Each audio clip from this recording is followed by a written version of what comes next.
Ici vous avez la meilleure information, à temps et à l'heure. Mais avant de commencer, n'oubliez pas de vous abonner pour plus d'actualités africaines et du monde entier. Dans un communiqué publié la semaine passée, un accord a été conclu entre l'État malien et les différents groupes armés signataires de l'accord d'Alger pour l'intégration de 26 000 ex-combattants dans l'armée et dans la fonction publique de l'État. Cette intégration se fera en 2 phases sur une période de 2 ans, soit 2023-2024. La rencontre bilatérale entre la partie gouvernementale et la coordination des mouvements de l'Azawad, CMA, s'est tenue le mardi 2 août 2022 à l'hôtel Radisson Collection sous la présidence du colonel-major Ismaël Ouag, ministre de la Réconciliation, de la Paix et de la Cohésion nationale, chargé de l'accord pour la paix et la réconciliation nationale, issu du processus d'Alger. C'était, en présence du chef de la délégation de la CMA au CSA, Até Argé Mohamed.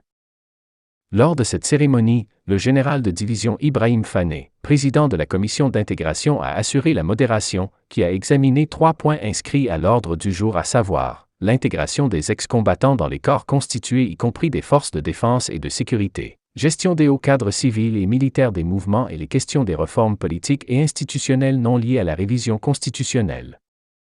Concernant le premier point, le gouvernement de la transition accepte d'intégrer dans l'armée nationale et la fonction publique 26 000 ex-combattants issus de groupes armés signataires d'un accord pour la paix dans le nord du pays.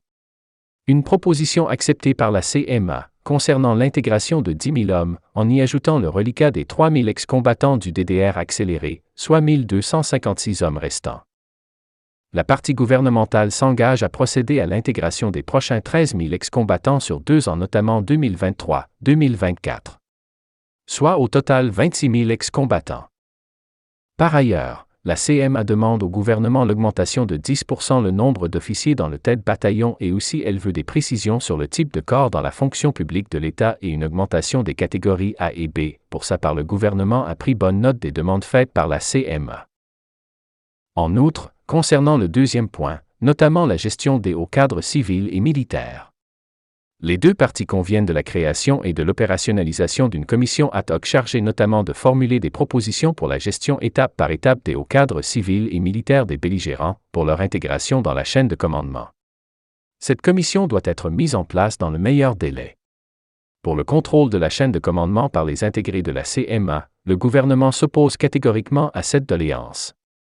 Les discussions continueront sur la question au sein de la commission ad hoc, rassure la partie gouvernementale. Concernant la question des réformes politiques et institutionnelles liées à la révision de la Constitution, la CMA se dit être à la dispe.